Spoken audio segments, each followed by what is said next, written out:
my best piece of advice Please. is to insert but in chair. Right? I was looking for like insert semicolon No. or punctuation mark.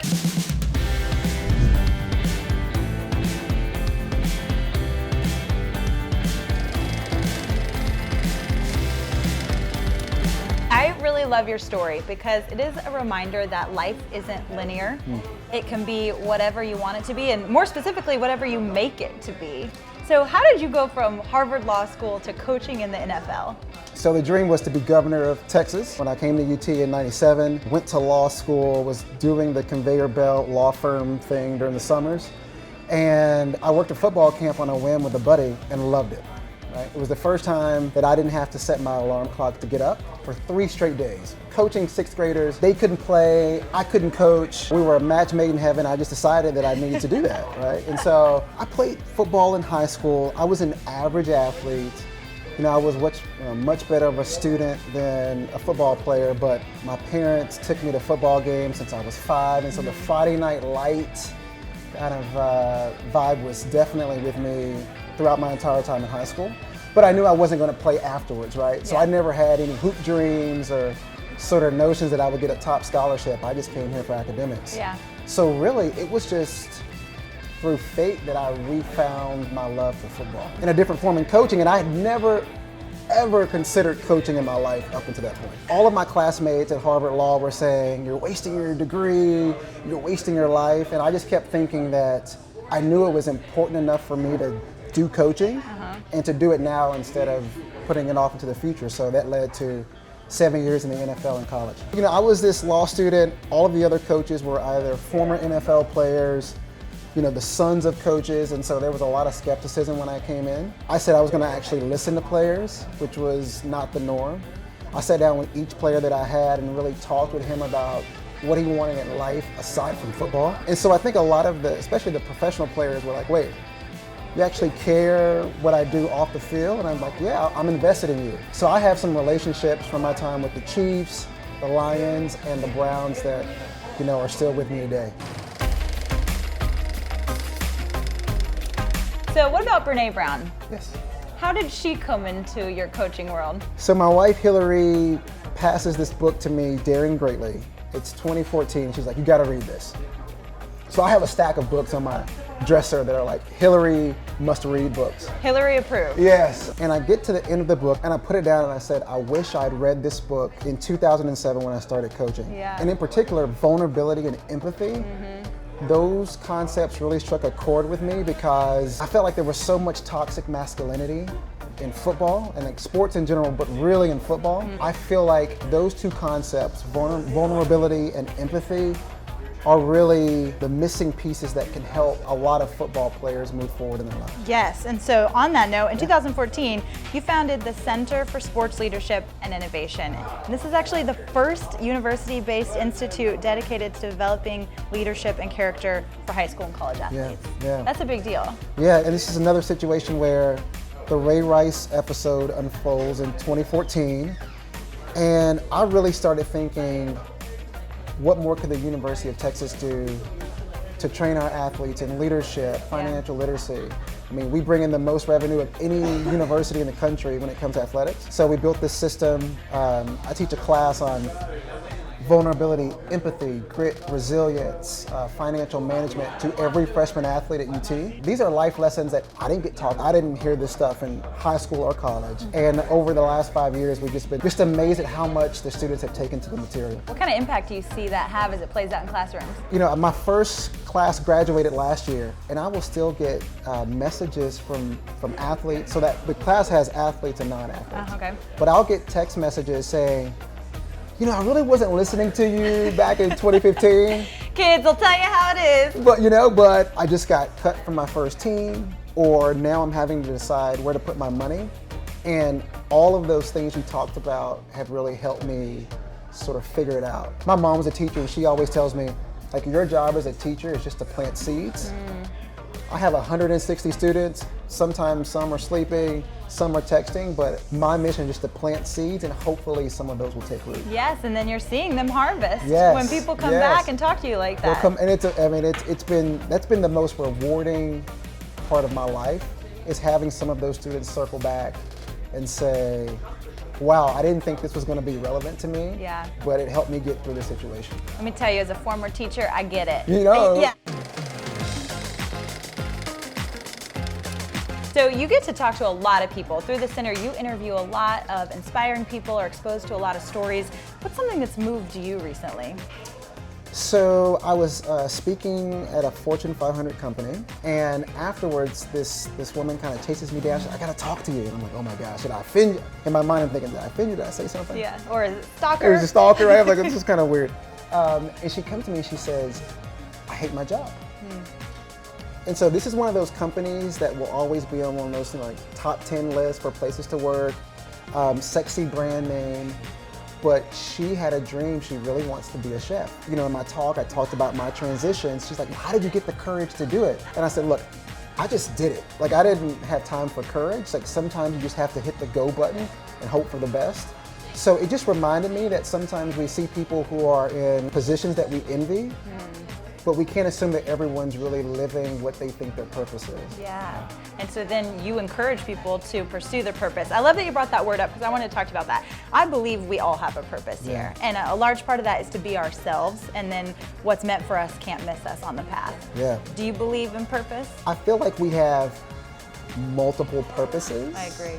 And it's sort of seasonal, right? I think oftentimes people get really stressed out because like, I don't know what this 2-sentence thing is. Where it may be different in your 20s, it may shift in your 30s. I think having the self-awareness to notice when something's lighting you up, like, and we know when it happens, right? Little feeling in the gut, you're staying up late to work on something, you're getting up early. When that happens, I really try to help people to say, let's hit the pause button, like tap into what that is that's moving us, and then chase it. So in this season of your life, what would you call your purpose Woo! right now? Gosh, you're coming with some good ones, Taylor. There are 2 functions in my life that make me the happiest. One is writing, and the second would be teaching. I'm currently trying to carve out more time in my life to write more consistently. That's the thing that, it's like agonizing joy, right? Like you're writing, you have this one thought, and there are infinite words, and you're trying to figure out how to do it. But at the end of a good op-ed or book, there's such a feeling of fulfillment. So. And you are not just an author, you are a best-selling author. What advice would you give someone? I've had a book sitting in my Google Docs for like 6 years now, and every day, or like every week, I kind of revisit, and then I feel stuck, and then how do you go from living Google Doc to paperback book to fruition to best-selling author? My best piece of advice, please, is to insert butt in chair. Right? I was looking for like insert semicolon or punctuation mark. I was like you, Taylor. I had this Google Doc that had been alive for 3 years, a chapter here, an intro here. And I met with a woman who's a great friend of mine, a developmental editor, and she said, don't edit in real time, just write. That's good advice. Airplane mode, no Wi-Fi, don't research anything, just type, and if you can't think of something, ... And so when I wrote my book, that sped me up. I can't tell you how much more I was able to produce when I stopped trying to edit in real time. Yeah. Second thing is, you need a consistent time in the same place, and that's what you do. So for me, it was 6 days a week, 4:30 to 6:30, Strange Brew, coffee shop 24/7, airplane mode, type, hoodie on, same chair, same coffee. They're like, that guy's back again, y'all. Here he is again, get him the stale coffee, right? And I would just sit down and I would do it. But I think after around the 13th, 14th time, it starts to build up some guilt in the mind. So if you don't go for time number 15, the brain says, come on, man, we gotta do something. We're so close. We're so close. Yeah. So butt in chair and don't edit in real time. Got it. You wear a lot of hats, you do a lot of things, and plot twist, you have 5 kids. Yes, yes, yes. I'm like, that's right. Are there more now? Last count, there were 5. I think we're good. We don't have to do like a head count.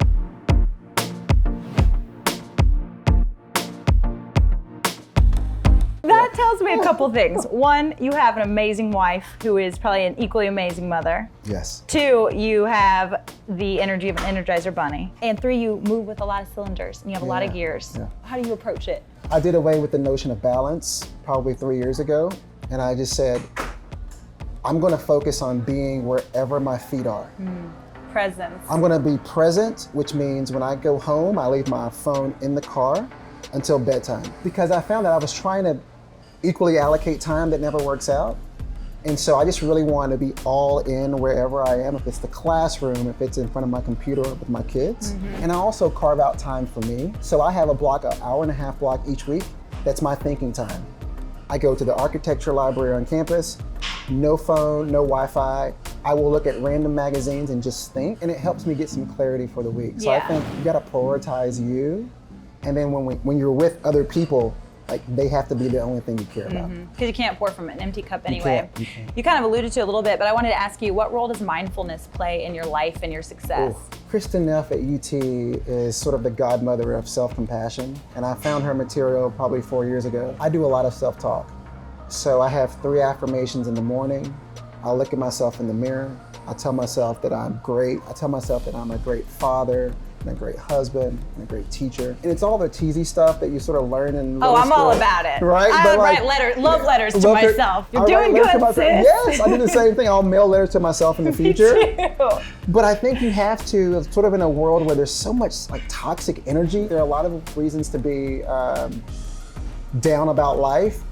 It's our job to pump ourselves up. Like, I am my own hype man. Yes. And that's my responsibility, so that helps me keep going. I'd like to put that on a t-shirt. I'm my own hype squad. I dig